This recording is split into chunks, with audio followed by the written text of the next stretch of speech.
monetary policy easing cycle has begun with interest rate cuts across the US and a series of other developed and developing economies. This seems likely to be a mini cycle, lasting perhaps 6 to 12 months and involving a relatively small policy adjustment.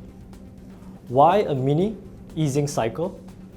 Now, a standard policy loosening cycle typically begins in response to an external shock or signs that the previous tightening has succeeded in addressing an overheating economy and is causing an alarming slowdown in activity. This does not describe current conditions. It is hard to find examples of overheating in the real economy, and even in the financial markets, this is far from clear today. Similarly, growth in developed economies remains broadly resilient, although the manufacturing sector is under stress due to the negative trade impact.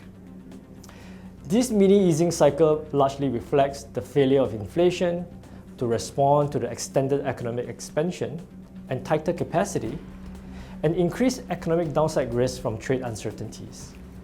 Policymakers are more willing to adopt a preemptive approach towards managing economic uncertainties and more willing to accept the risk of inflation overshooting than was the case in the past. US-centric trade friction lies at the heart of uncertainties.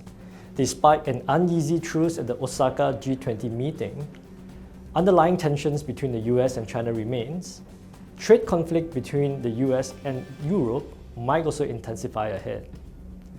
All considered, however, despite being at the mature stage of the economic cycle, the threats to the global growth outlook do not appear too extreme at this stage.